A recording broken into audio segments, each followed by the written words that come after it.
Assalamualaikum warahmatullahi wabarakatuh.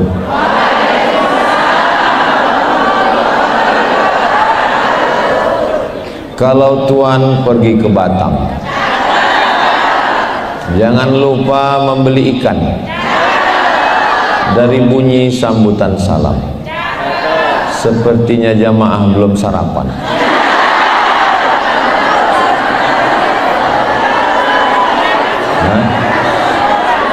Ini bukan karena belum sarapan, Ustadz. Memang cantik burung balam, terbang ke Pulau Buru. Dari bunyi sambutan salam, karena jamaah terlalu haru. Jadi orang haru itu suaranya tidak terlalu kuat, karena melihat Ustadz Hussein Gaza, dia pasti ingat Palestina.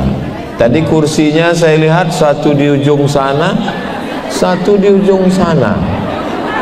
Jadi dalam pikiran saya, ini hubungan kita seperti Israel dan Palestina. Yang saya khawatirkan, Ustadz Hussein selalu identik dengan Palestina. Berarti saya astagfirullahaladzim. Kita doakan Ustadz Hussein Gaza sehat walafiat, panjang umur. Beliau ujung tombak memberitakan yang benar tentang Palestina bagi masyarakat Indonesia. Saya kalau nggak ngerti tentang Gaza, tentang Palestina, nanyanya ke Ustadz Hussein, karena informasinya valid. Jangan nanya ke AI, jangan nanya ke Google, karena dia cuman ngumpulkan berita tanpa berpikir yang benar. Gak bisa Google itu diajak berpikir. Cobalah Google ajak berpikir. Google, apa pendapatmu tentang ini? Gak bisa. Makanya kawan berpikir itu adalah manusia yang punya hati, pikiran, dan rasa. Mudah-mudahan kita masih manusia.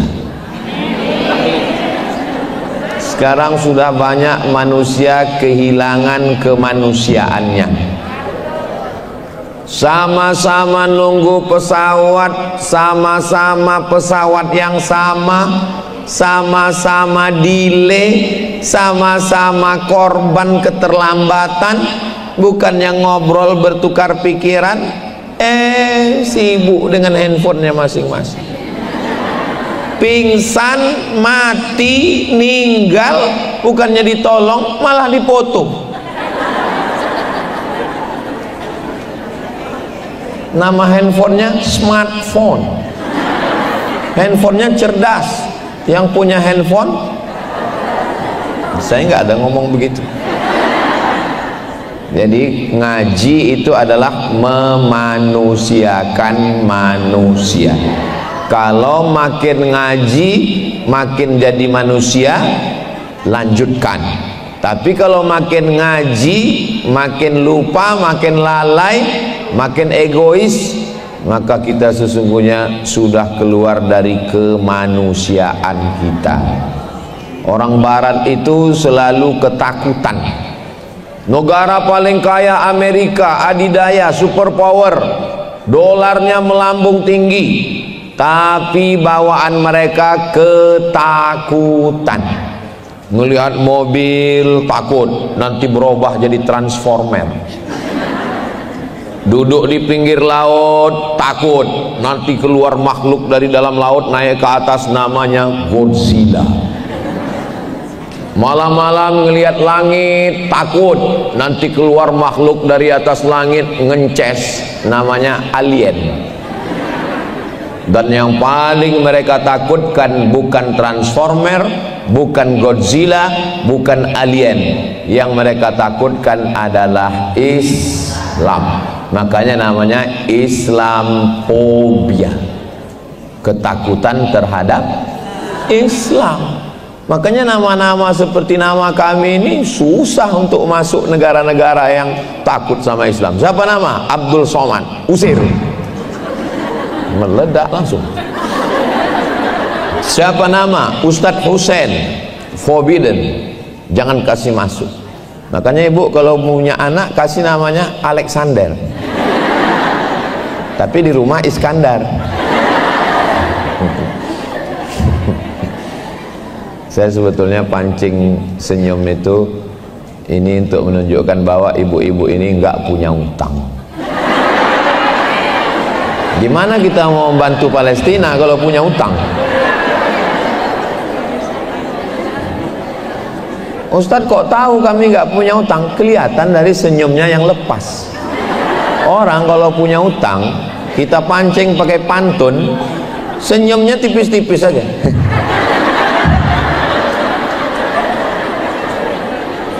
Kalaupun ada yang senyumnya berat, itu bukan karena utang, tapi karena memikirkan Palestina. Mudah-mudahan yang punya utang lunas hutang. Banyak juga.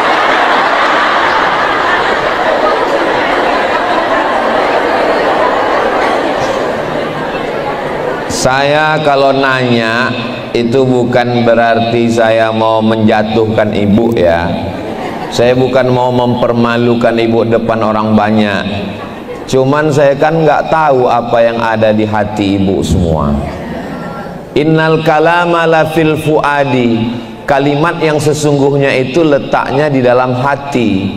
Wa inna ma ju'ilal lisanu 'alal fuadi dalila. Diciptakan lisan untuk menceritakan apa yang ada dalam hati. Ibu percaya nggak suaminya itu sayang sama ibu? Enggak.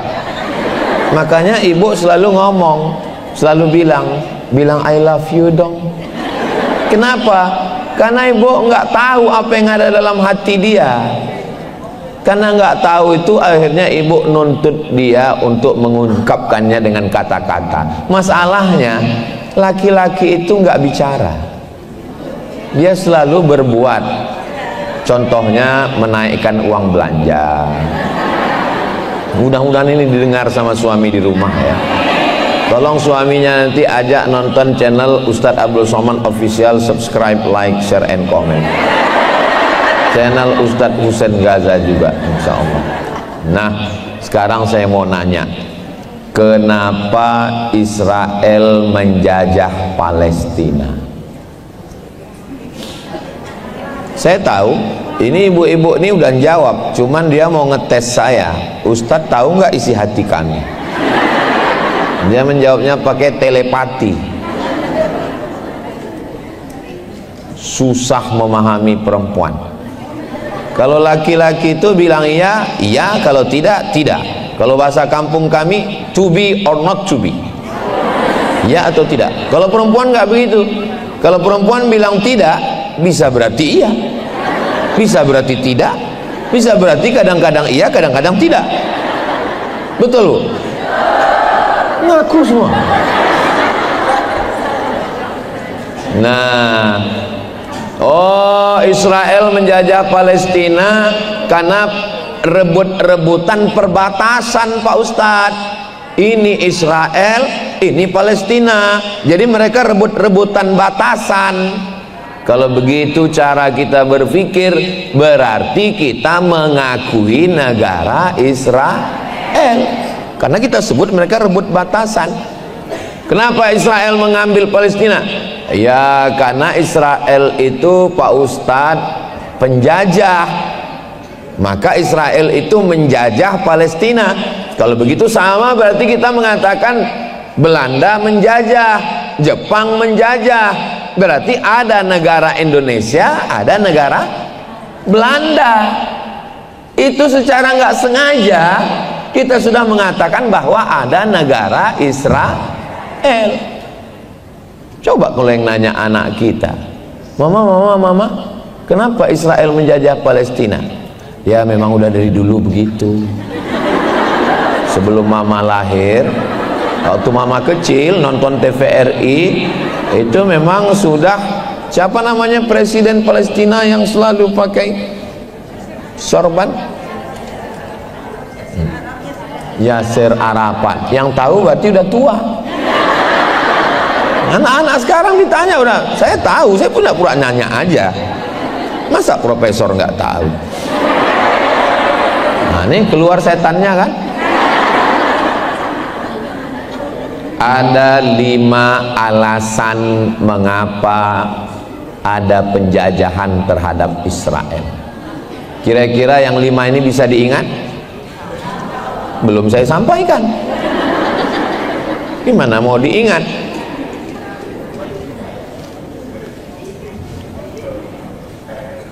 Al-Masih. Al-Masih diambil dari 3 huruf. Mim, sin, ha. Masaha. Masaha artinya mengusap. Orang Melayu menyebut menyapu. Kalau berwudu wajah dibasuh. Idza qumtum ila sholati faghsilu wujuhakum, basuh wajahnya.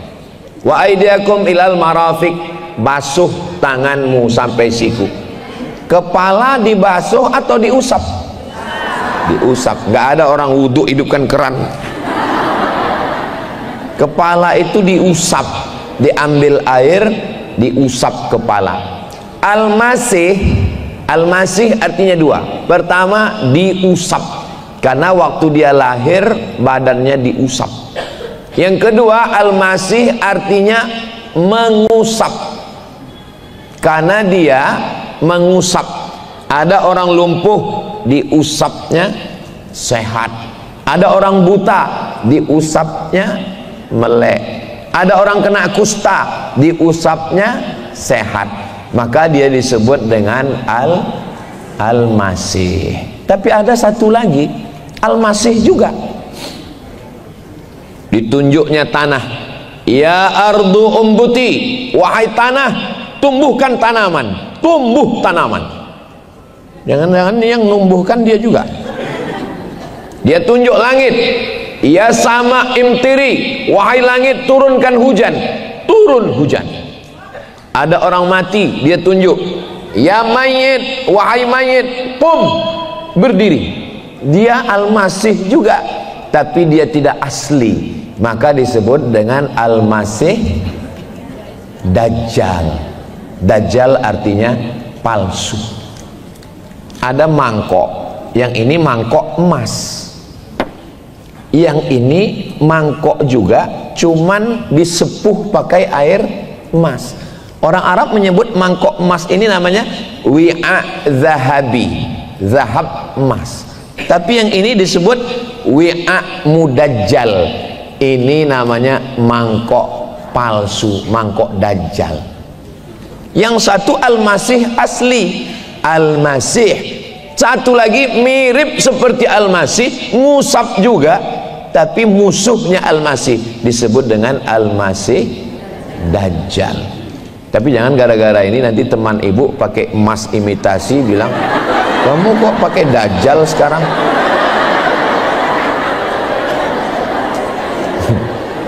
Makanya sebelum salam, Allahumma inni a'udzubika min azabi jahannam wa min azabil qabri wa min fitnatil mahya wal mamat wa min syarri fitnatil masihid dajjal.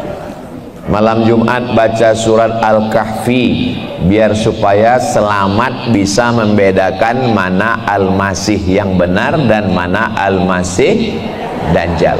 Nah, Israel sedang menanti kedatangan, bahasa Ibraninya Mesiah, M-E-S-I-A-C-H, Mesiah. Bahasa Arabnya Masih. Mereka nunggu Al-Masih juga, kita pun menunggu Al-Masih juga, karena Nabi Isa sebelum hari kiamat nanti dah datang. Pertanyaannya, apa beda Al-Masih kita dengan Al-Masih Yahudi? Al-Masih kita original, Al-Masih dia KW. KW itu Dajjal. Tapi jangan gara-gara udah tahu makna Dajjal nanti ngomong ini bajunya Asli apa dajjal nih?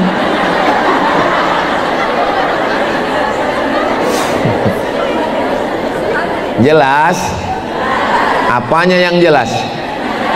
Bahwa kita menanti kedatangan Nabi Isa sebelum hari kiamat tiba, dan mereka pun menantikan kedatangan Mesias, dan Mesias yang dimaksud itu adalah Al-Masih Ad-Dajjal. Nah, gimana caranya supaya Al-Masih Ad-Dajjal itu turun, supaya dia datang, itu gimana caranya? Supaya dia datang, maka mesti melakukan 5 hal. Apa yang 5 itu? Jangan kemana-mana, kita lanjutkan setelah yang satu ini. Biasanya kami kalau di TV gitu. Yang pertama, supaya dia turun, supaya dia datang, maka semua Yahudi mesti kembali ke Palestina. Yahudi dulu pontang-panting tersebar ke seluruh dunia. Ada di Eropa, ada di Rusia, ada di Afrika, ada di Arab, ada di Jerman. Lalu kemudian tahun 1946 mereka datang beramai-ramai, kumpul semua seluruh dunia. Jumlah mereka sekarang 5 juta orang. Penduduk Lampung berapa? 9 juta. Jawa Timur berapa? 45 juta. Jawa Barat berapa? 50 juta. Dia cuman 5 juta. Kita nggak perlu angkat senjata, nggak perlu pakai meriam bom atom. Cukup kita arahkan pipa WC kita ke sana. Kita serentak jam 6 pagi. Siap, gerak. Dan malam itu semuanya makan kerupuk jengkol. Mati Israel itu semua. Kenapa itu tidak terwujud? Karena perjuangan kita tanpa komando, tanpa komandan, serabutan, nggak jelas. Nggak ada komandannya, nggak ada komandonya, nggak ada strateginya. Pas lagi Palestina diserang, heboh. Habis itu hilang berita Palestina gara-gara Walid.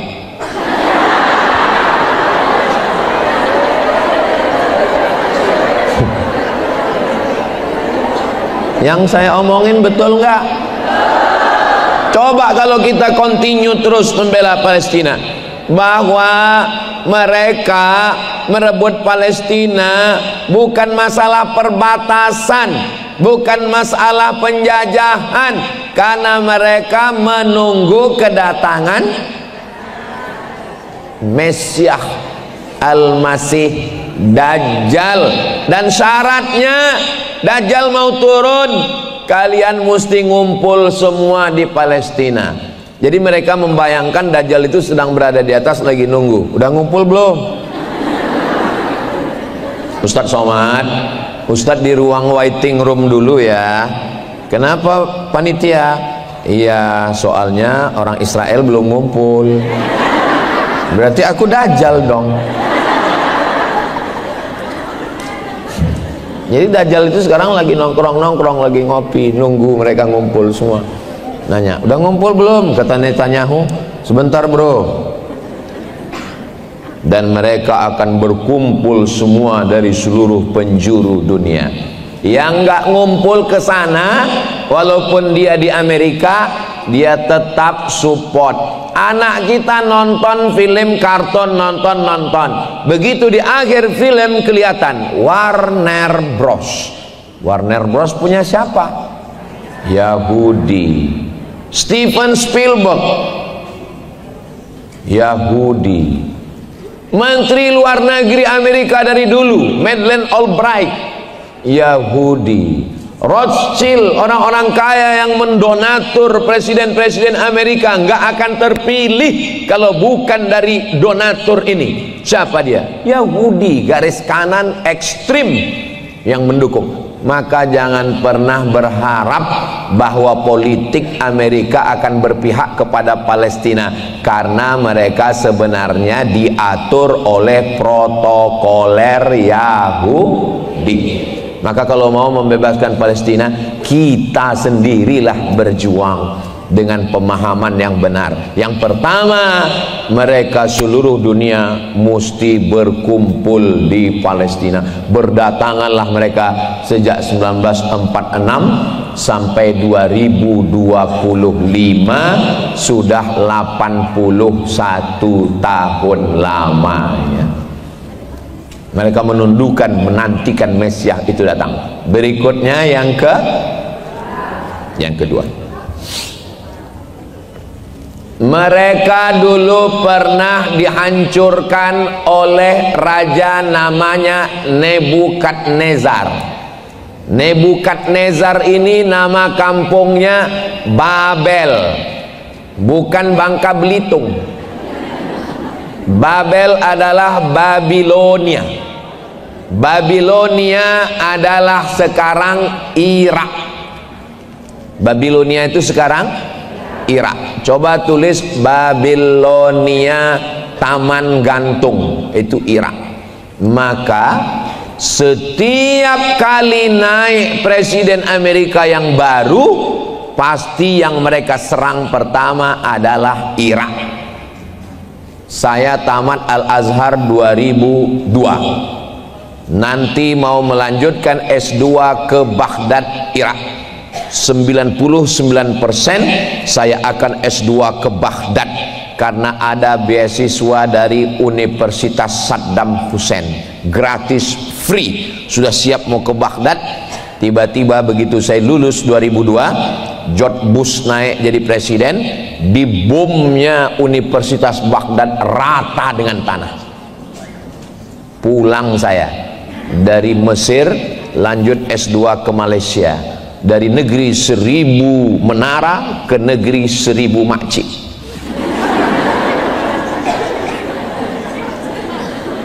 Nggak jadi saya ke Baghdad. Kami dulu gitu, Bu. Jadi kami kalau pas lagi musim haji, nongkrong di Masjidil Haram, itu nanya informasi S2. Kau S2 di mana? Aku S2 di India. Oh, gimana S2 di India? Biaya murah, daging murah, haji bisa tiap tahun, bisa kerja, dan ada kelebihan. Apa kelebihan di India? Bisa bahasa Arab, bisa bahasa Inggris, bisa bahasa Urdu. Kya hal hai tiki. Bagus, masuk nominasi. Ah, kalau gitu nanti aku India. Kau di mana? Aku sekarang lagi di Maroko. Maroko gimana? Maroko enak, ada saljunya, kita bisa posting, update status. Untuk apa posting kalau duit nggak ada? Maroko nggak masuk nominasi, walaupun akhirnya saya ke Maroko juga. Baghdad mantap, Baghdad gimana? Baghdad kita bisa haji tiap tahun sambil kerja, naik bis dari Irak ke Saudi, naik bis. Oh mantap. Biaya kuliahnya berapa? Gratis. Gua banget. Saya memang pemburu beasiswa. Saya suka. Saya S1 gratis, S2 gratis, S3 gratis, nikah bayar. Pakai mahar. Aduh, saya memang mau. Maka saya ketika Universitas Baghdad itu dihancurkan, apa alasan George Bush menghantam Baghdad, Irak? Karena Saddam Hussein punya senjata pemusnah massal. Masih ingat ibu beritanya? Masih ingat? Amerika penjaga polisi dunia, maka Saddam Hussein mesti dimatikan, dihancurkan, karena dia punya senjata pemusnah massal. Setelah patung Saddam Hussein dihancurkan dan Saddam Hussein digantung, pertanyaannya, mana senjata pemusnah massal? Enggak ada. Sekarang orang Baghdad yang dulu mencaci maki Saddam Hussein nangis, mampus kau. Ustaz jangan kasar gitu ngomongnya. Saya ngomong ke Amerika ini sekarang. Saudara yang dimuliakan Allah Subhanahu wa taala, maka mereka selalu menghantam Irak. Kenapa Irak selalu dihantam? Karena dendam kesumat Yahudi bahwa mereka sakit hati gara-gara raja Irak dulu mengambil Palestina, namanya Nebukadnezar. Yahudi ini pendendam. Israel tidak mengirim pejabat tinggi ke Vatikan sekarang. Ikut beritanya.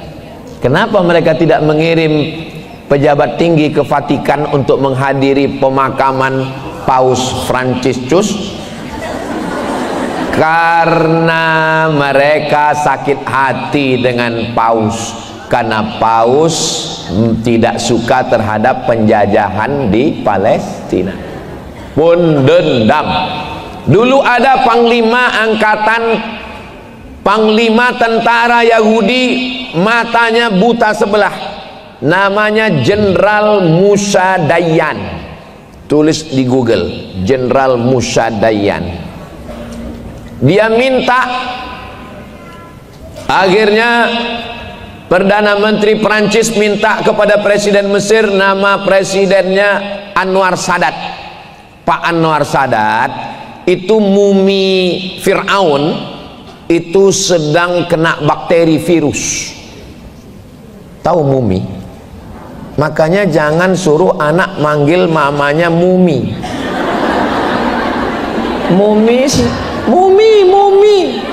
Mumi itu Fir'aun.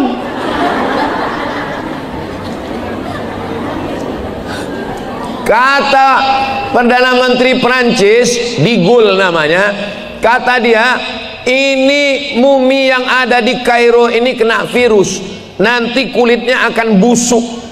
Kata Anwar Sadat, terus piye mas?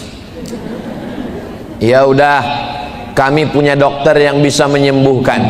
Akhirnya mumi yang ada di Kairo diterbangkan ke Paris, Prancis. Sampai di Paris, katanya mau diobati, bukan diobati, ternyata di situ Musa Dayan sudah siap mau meninju muka Fir'aun. Begitu datang mumi ditinju. Kaulah dulu yang sudah mengusir nenek moyang kami dari Mesir, ditinjunya. Bukunya ada di rumah, saya simpan dalam bahasa Arab, saya beli di Kairo. Saya waktu membaca buku itu betul-betul gila Yahudi ini. Padahal kejadian Fir'aun ngusir nenek moyang mereka kan 3000 tahun yang lalu. Sedendam-dendamnya orang kita, orang Indonesia, paling-paling kalau kelahi sama tetangga ngomong ke anaknya sebelum mati, kamu jangan nikah dengan anak dia sampai 7 turunan. Cuman 7 turunan kan?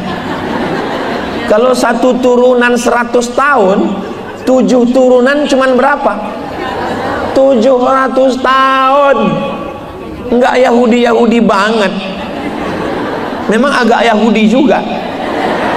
Tapi ini Musa Dayan 3000 tahun yang lalu nenek moyangnya diusir oleh Fir'aun dari Mesir,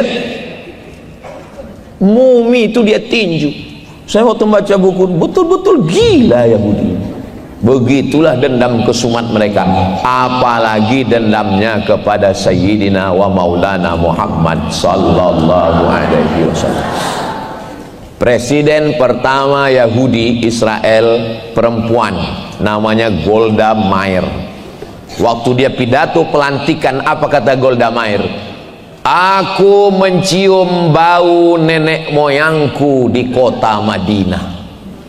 Karena di Madinah ada 4 Yahudi, Yahudi Bani Nadir, Yahudi Bani Quraizah, Yahudi Qainuqa, Yahudi Khaybar. Ingat baik-baik, karena ini akan masuk dalam UAS, ujian akhir semester. Yahudi Nadir, Quraizah, Qainuqa, Khaybar.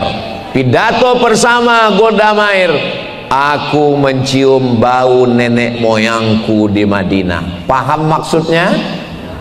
Kalau dia berkuasa, dia mau ngambil Madinah dan mau mengambil jasad Nabi Muhammad sallallahu alaihi wasallam.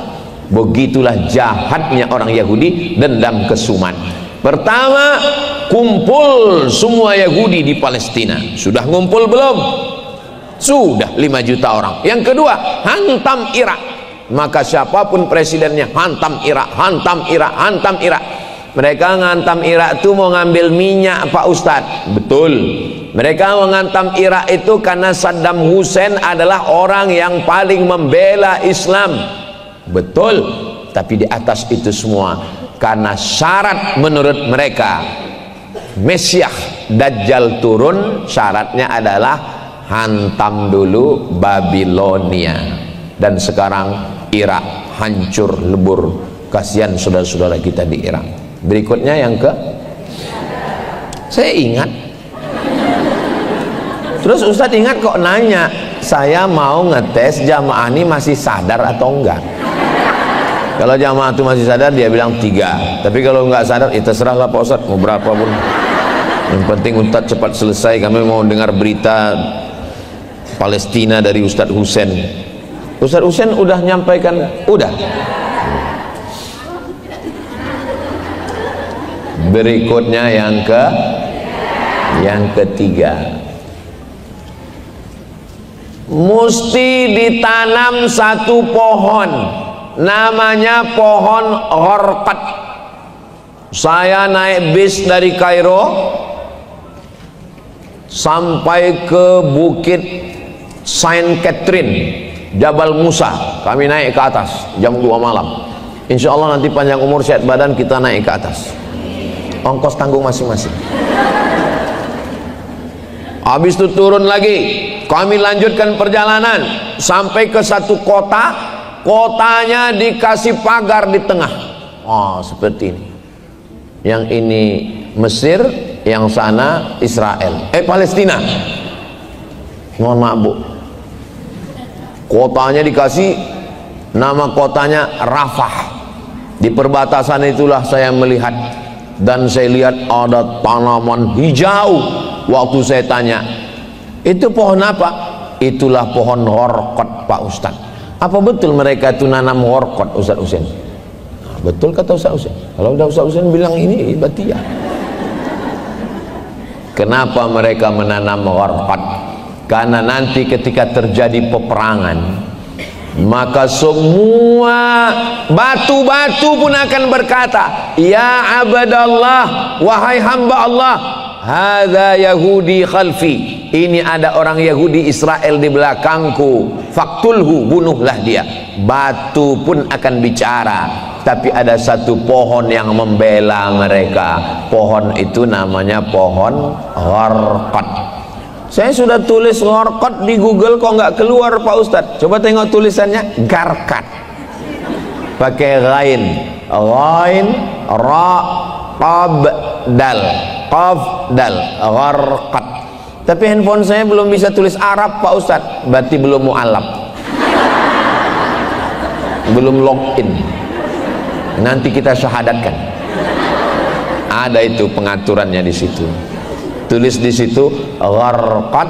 Habis itu coba ya, jangan-jangan handphone saya belum masuk Islam juga. Gharqat, syajaratul gharqat, ghain, ra, qaf, dal, enter. Aha, kok lambat ya, habis pula paket. Gharqat, kalau bisa ditampilkan di sini, tampilkan Mas. Gharqat. 1400 tahun yang lalu Nabi sudah memberitahu. Saya semakin yakin bahwa Nabi Muhammad itu adalah Nabi yang diutus oleh Allah Subhanahu wa Ta'ala. Seandainya yang dia katakan itu gharqat sekarang tidak ditanam orang Yahudi, mungkin kita akan berkata, mana itu yang kata Nabi syajaratul gharqat? Ternyata mereka memang menanamnya. Kalau terjadi nanti peperangan, kita datang. Dan ketika itu, kapan Palestina itu akan menang Pak Ustadz? Coba tengok bunyi kalimatnya. Batu berkata, ya abdallah, wahai hamba Allah, hadza Yahudi khalfi, ini ada Israel di belakang saya. Batu tidak berkata, ya Suudi, ya Misri, ya Lampungi, ya Minangkabau. Tapi yang dipanggil Yahudi, yang dipanggil pohon, yang dipanggil oleh batu adalah ya Abdallah. Yang bisa perang melawan Israel itu adalah Abdullah, hamba Allah. Hamba Allah itu siapa? Abdullah, Abdurrahman, Abdurrahim, Abdus Somad.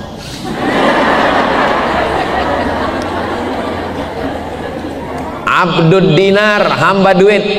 Abdud dirham, hamba perak. Mata uang zaman dulu cuma dua, zahab, emas, dinar, perak. Warna dinar itu Pak Ustadz, emas itu yang dipakai. Oh ini emas juga. Tadi saya waktu masuk tadi kan pakai perak, makanya dalam hati saya, wah ini saya nggak selevel dengan Ustadz Husain. Terlintas juga di hati saya Ustadz Husain. Rupanya panitia tahu. Akhirnya diganti sorbannya pakai emas juga. Ini nggak tahu apakah ini emas asli atau dajjal.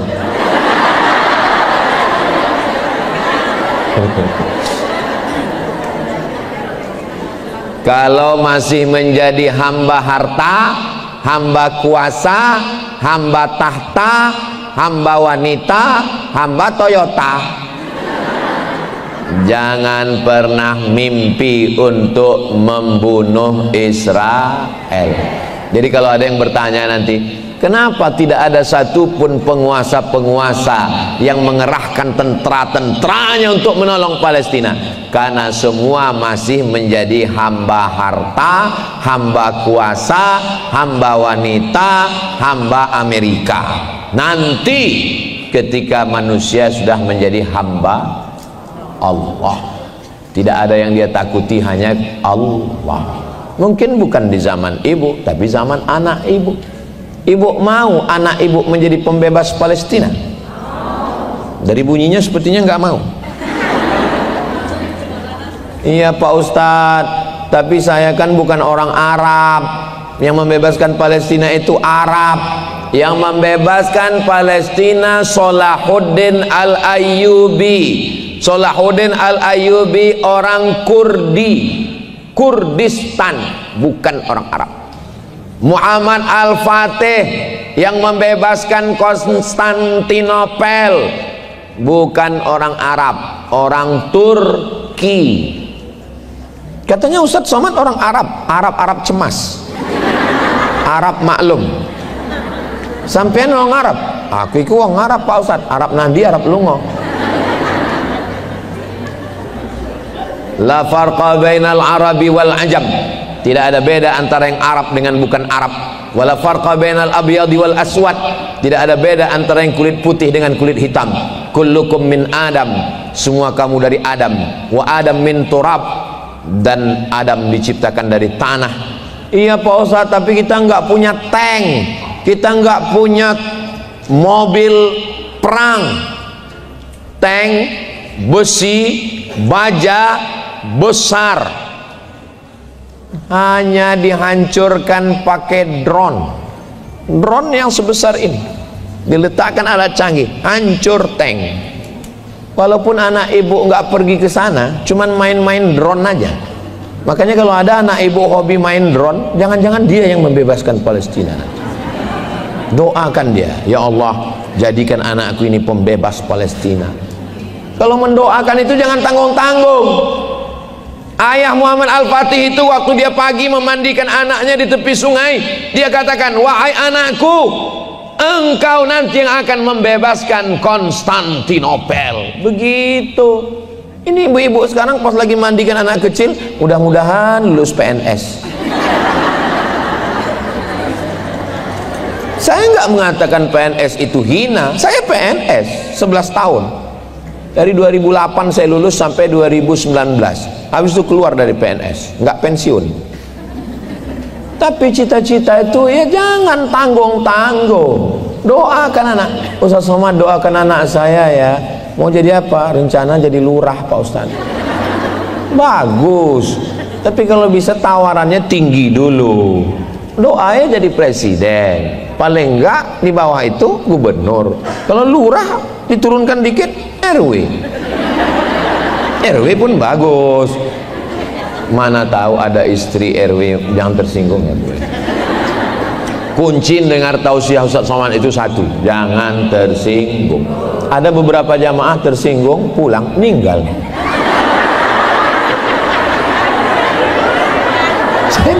Saya bukan nakut-nakut. Ada ibu yang tersinggung. Oh, takut semua. Jadi didiklah anak kita jadi hamba Allah. Didikkah anak kita menjadi punya cita-cita yang tinggi. Cita-cita tertinggi adalah syahid. Cita-cita tertinggi adalah membebaskan Palestina. Jangan jadikan Palestina ini hanya momentum seperti gempa bumi, tsunami. Ketika terjadi tsunami, heboh. Begitu infonya hilang, surut. Datang longsor, banjir bandang, heboh. Begitu selesai. Jangan begitu. Menyikapi Palestina ini enggak ada kendornya, gas terus, takbir. Kalau gini bunyi takbirnya tahanlah 1 jam lagi.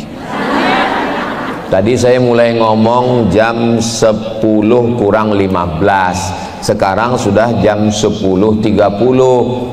Berarti saya kan udah ngomong 45 menit. Nah, untuk ngetes jamaahnya semangat atau enggak, itu maka saya takbir. Saya dengar takbirnya tadi kuat, berarti masih kuat. Soalnya kalau saya takbir Allah Akbar terus jadi Allahu Akbar. Itu langsung aja. Demikianlah ini yang saya sampaikan, mudah-mudahan berkah. Pertama, semua Yahudi Israel pindah ke Palestina sejak 1946. Yang kedua, bantai Irak, karena Irak Nebukadnezar dulu menghantam Israel. Yang ketiga, tanam pohon-pohon hijau. Jadi menurut bayangan mereka itu si Mesiah Dajjal itu lagi sedang duduk-duduk nengok ke bawah. Udah hijau belum? Belum, tanam lagi ya. Padahal nanam pohon di gurun pasir susah. Bukan macam kita. Tempat kita ini tanahnya hijau, untayan zamrud, katulistiwa, gemah, ripah, loh jenawi, tongkat dan batu jadi tanaman. Gak disiram, di atas karpet tumbuh hijau. Luar biasa. Ternyata bunga plastik.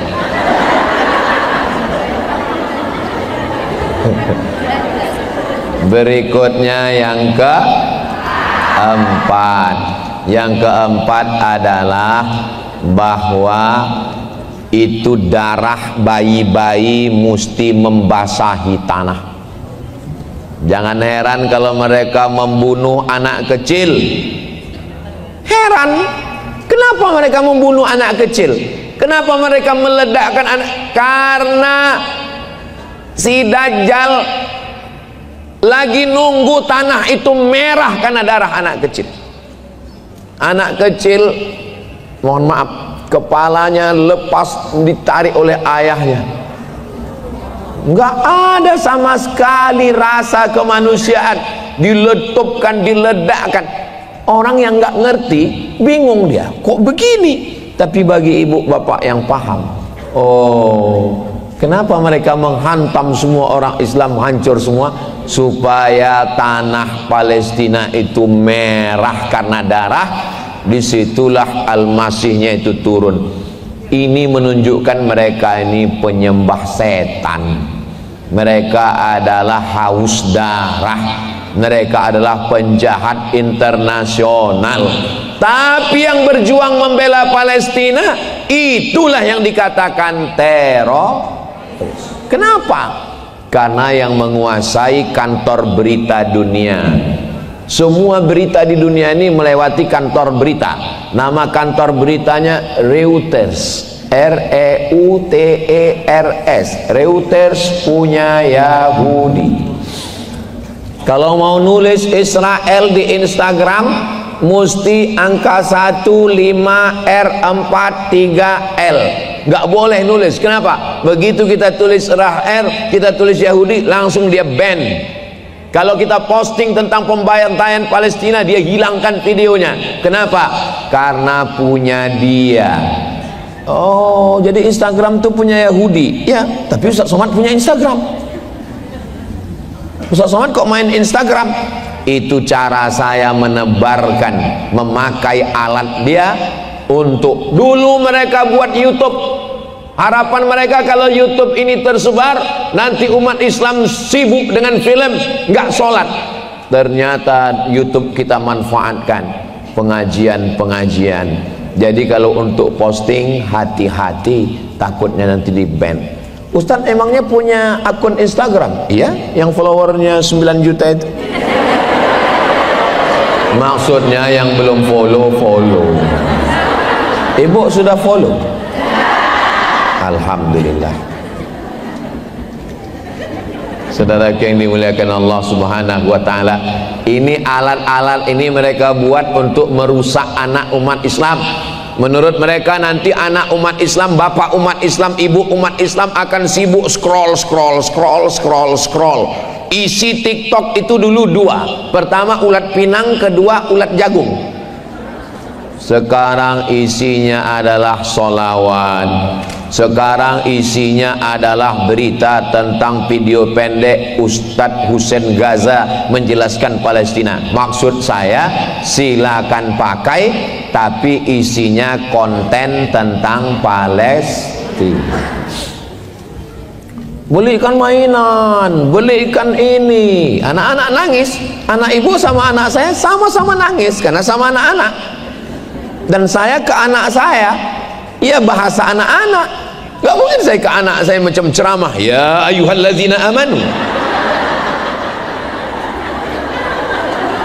Anak nangis di ceramah. Gimana cara saya supaya anak saya Mizyan Hazik Abdillah, Sami Ahmad Misbahi Ibadillah sadar tentang dirinya? Saya tontonkan Palestina. Tengok, anak Palestina nggak makan, anak Palestina nggak punya baju, anak Palestina nggak punya rumah, terus boboknya di mana, bah? Dia bobok di jalan. Berhenti dia minta mainan. Besok minta lagi. Tontonkan lagi. Maka semangat dia. Kalau udah cerita Palestina, cita-citanya pun tanya, mau jadi apa? Mau jadi tentara. Saya terus terang waktu dia bilang mau jadi tentara tuh bangga saya. Berarti masuk dalam pikiran dia untuk membebaskan Palestina mesti jadi tentara. Sami nanti mau jadi apa? Tentara. Terus kalau jadi tentara untuk apa? Untuk bunuh hantu. Itu lemas lagi badan saya. Mungkin maksud dia hantu itu Israel. Silakan anak ibu jadi tentara, silakan anak ibu jadi angkatan laut, silakan anak ibu jadi angkatan udara, sesuai dengan dari kecil tuh bakatnya udah kelihatan. Anak saya ini Pak Ustadz suka mandi sungai, angkatan laut. Anak saya ini kemana-mana Pak Ustadz main layang-layang, angkatan udara. Dia nanti dengan drone-nya yang akan menghancurkan tank-tank Israel. Anak saya ini kemana-mana bawa jarum suntik Pak Ustadz, dokter spesialis. Kalau nggak lulus Pak Ustadz, narkoba. Ya Allah, selamatkan anak kami dari narkoba. Jadi nolong Palestina nggak mesti jadi ustadz. Saya bisa menjelaskan, tapi untuk bertempur apa yang dilakukan? Yang membebaskan Palestina Salahuddin Al-Ayyubi, tentara. Yang membebaskan Konstantinopel Muhammad Al-Fatih, tentara. Tapi Muhammad Al-Fatih dididik oleh Aga Samsuddin, dibesarkan ulama. Salahuddin Al-Ayyubi tentara, raja, sultan, panglima perang, tapi dididik oleh kitab Ihya Ulumuddin. Khatam dia baca kitab Ihya, ditulis oleh Imam Abu Hamid Al-Ghazali. Imam Al-Ghazali meninggal 505. Silakan jadi tentara, tapi dididik oleh para ulama. sebelum dididik ulama, sebelum pondok pesantren, sebelum S1, S2, S3, S teler, S tendol, S doger, S Bandung. Pendidikan yang pertama adalah pendidikan ibu. Saya tidak merasa menceramah ibu-ibu sekarang. Saya nggak merasa. Kalau ceramah nggak begini. Ini sedang ngobrol. Kalau ceramah itu assalamualaikum. Ini sedang ngobrol. Saya dulu kalau pulang sholat Jumat dipanggil sama emak saya. Sini. Ya mak. Apa kata khotib tadi? Saya ceritakan. Khotib tadi ngomong begini. Rupanya sampai setua ini pun, walaupun umur sudah 27 begini, tetap bercerita. Umur ini kan bukan masalah angka. Umur ini masalah rasa. Saya duduk dengan Ustadz Husain, perasaan saya sebaya sama Ustadz Husain. Berapa umur Ustadz Husain? 36. Ustadz Husain 36. Lebih tua lagi. Berikutnya yang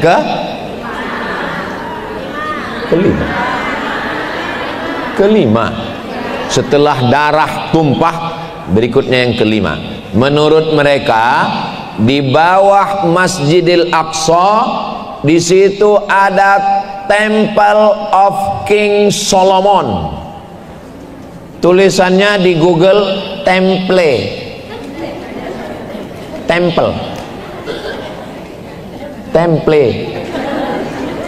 Kuil Temple of King Solomon. Kata mereka Raja Solomon, Raja Sulaiman menurut versi mereka punya kuil. Kuilnya ini mesti diangkat naik ke atas dan mereka sudah menyiapkan bangunannya. Tulis di situ Temple of King Solomon. Keluar pula tempe.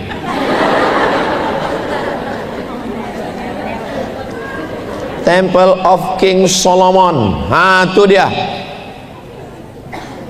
Menurut mereka Mesiah itu akan turun kalau Temple of King Solomon sudah siap, baru mereka pun memanggil, hai Dajjal. Mereka enggak menyebutnya Dajjal, yang menyebut Dajjal itu kita. Mereka menyebutnya Mesiah. Oh Mesiah, syarat-syaratnya sudah siap, datanglah, datang. Kayak manggil jelangkung juga. Saya dulu pernah waktu kecil SD diajak orang manggil jelangkung. Keranjang arang, siapkan keranjang arang. Habis itu jangka, nanti jangkanya berputar-putar. Habis itu kemudian kertas, nanti kertasnya akan nulis nama untuk SDSB Porkas. Jelangkung jelangsek, kami panggil kau datang. Hai, sepi sunyi, berharap nanti jangkanya berdiri akan nulis. Rupanya terkentut. Begitulah mereka memanggil, mempersiapkan alat-alatnya supaya Mesiah Al-Masih Dajjal itu datang. Mereka begitu seriusnya, serius mereka untuk menyambut kedatangan Mesiah. Kita serius? Kita lebih serius menghadapi Idul Fitri. Beli toples baru, gorden baru. Oh, ibu kok nggak puasa? Musafir. Ibu kok nggak puasa? Sakit lambung. Ibu kok nggak puasa? Mah akut. Ibu kok nggak puasa? Demam. Tapi pas giliran mau hari raya, siap semua. Hari raya bu, Islam. Mereka sangat siap menyambut Mesiah. Maka datang seorang berkeluarga negaraan Prancis, namanya Roger Garaudi. Tulisannya Roger Garaudi. Kata dia, Israel membangun negaranya berdasarkan mitos. Dia membuat satu mitos, cerita bullshit, omong kosong, lalu dia buat negaranya. Akhirnya terwujud berdiri karena serius. Agama kita benar, tapi kita nggak serius. Agama dia mitos, tapi dia serius. Serius dia membuat negara ini. Akhirnya Roger Garaudi ditangkap, dimasukkan ke dalam penjara. karena dia menulis kebenaran, tapi dia sudah berani, dia berani masuk Islam dan dia berani menulis. Itulah mengapa saya sampai hari ini tidak bisa keluar negeri, karena ceramah-ceramah saya ternyata sebagiannya dipotong-potong, diterjemahkan orang, lalu kemudian dianggap sebagai anti-Israel. Maka ibu pun hati-hati juga, khawatirnya nanti ibu nggak bisa keluar rumah ke mall. Insya Allah kita di Indonesia aman damai, insya Allah, amin. Indonesia sampai hari ini tidak membuka hubungan diplomatik dengan Israel. Tidak ada kedutaan Israel di Jakarta, dan tidak akan sampai hari kiamat Allah menjaga pemerintah Republik Indonesia ini, insyaallah. Tapi itu tergantung kekuatan ibu-ibu sekalian. Yang paling dikhawatirkan sekarang bukan bapak-bapak, yang dikhawatirkan adalah grup WhatsApp gerakan mak-mak garis keras. Kalau ada orang mau jual mobil, mau jual keramik, mau jual pedang, mau jual pisau, mau jual apapun, sales-salesnya, mau jual rumah, yang dicari itu bapak-bapak apa ibu-ibu? Ibu-ibu. Kenapa? Karena yang megang duit ibu-ibu. Yang berkuasa di rumah bapak-bapak apa ibu-ibu? Tuh ngaku semua. Suaminya itu kan iya aja. Papa, ayo kita tolong Palestina. Iya, Bu. Ustadz Somad, ya, saya selalu disindir suami saya, Pak Ustadz.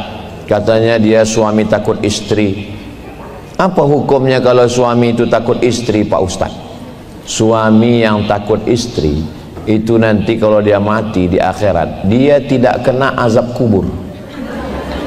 Karena pas mau diazab, kata malaikat, yang ini nggak usah diazab karena udah terlalu azab di dunia.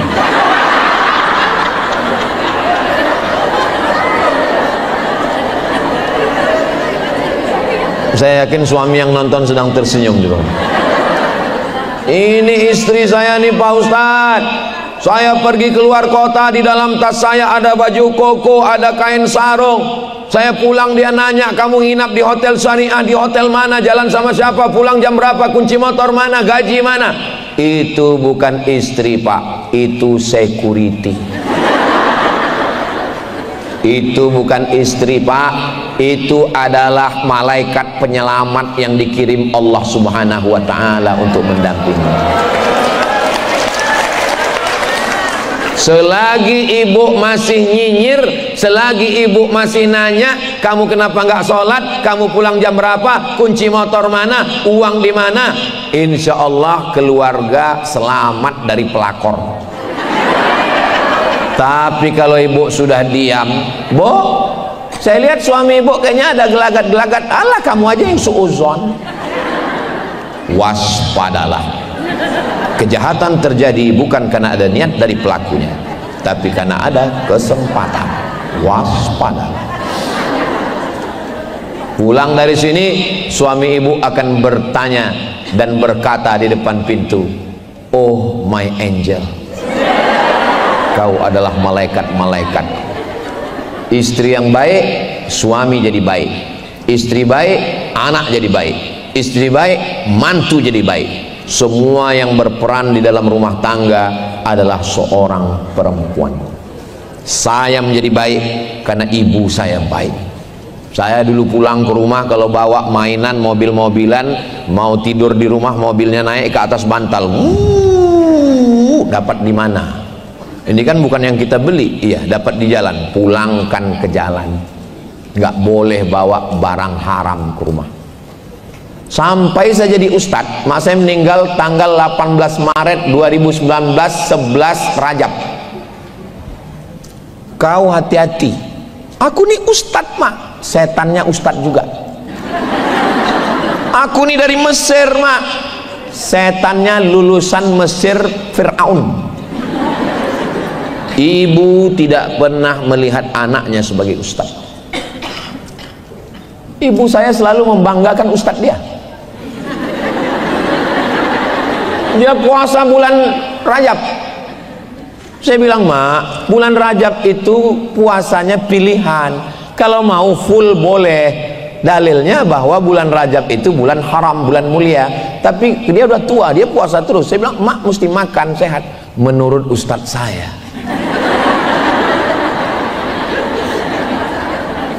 Dia ngaji di musola sebelah. Dia punya ustadz. Menurut ustadz kami. Saking kan emosinya saya. Aku ini ustadz hebat, saya bilang. Enggak hebat ustadz kami, kata dia.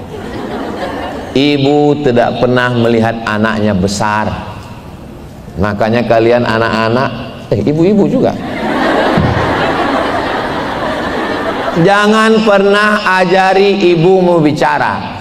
Jangan tunjukkan kepandaian mau bicara di depan ibu, karena kau pandai bicara karena ibu. Sakit hati dia.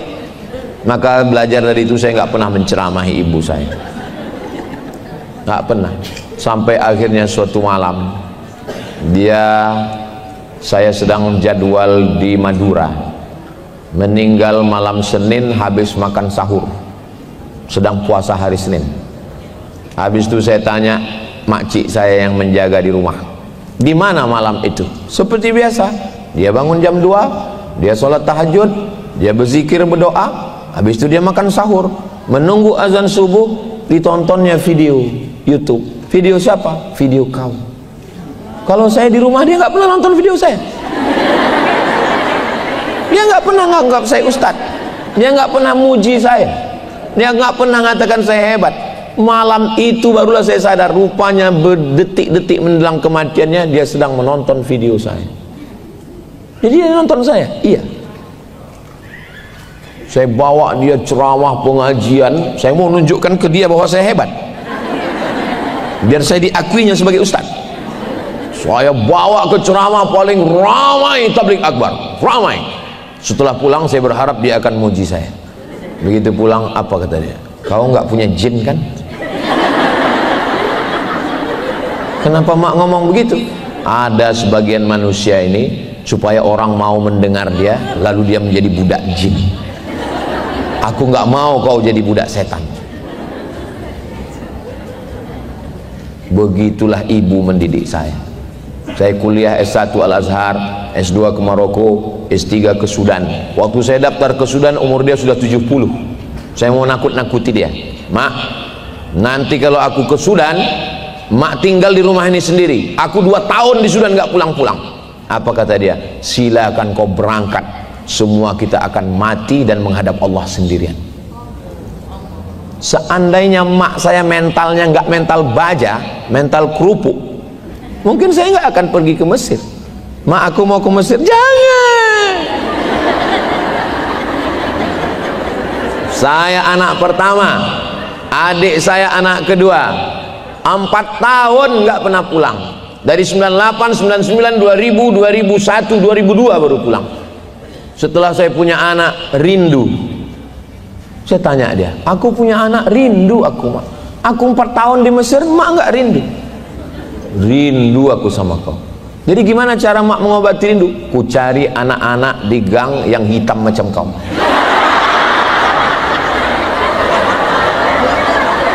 Ku bawa ke rumah, ku kasih makan, ku belikan baju, ku kasih duit, ku usap kepalanya untuk mengobati rinduku ke kau. Kenapa mak kirim aku jauh-jauh ke Mesir, ke Maroko? Supaya kau jadi orang. Kalau ku letakkan kau di rumah, celah ketiak kau jadi hantu. Begitu ibu saya mendidik saya. Pendidikan pertama adalah ibu. Kalau ibunya baik, anaknya akan menjadi Salahuddin Al-Ayyubi, anaknya akan menjadi Muhammad Al-Fatih. Tapi kalau ibunya sundel bolong, nyi blorong, suster ngesot, mak lampir, nenek sihir, entah kenapa ya saya heran, kenapa hantu itu kebanyakan perempuan. Ibu-ibu mesti tuntut ke Komisi Perlindungan Perempuan. Mesti ada perwakilan dari Lampung yang menuntut ke Komisi Perlindungan Perempuan supaya diseimbangkan antara antu laki-laki dan antu perempuan. Nyi blorong, sundil bolong, mak lampir, nenek sihir, dan semua ketawa hantu perempuan.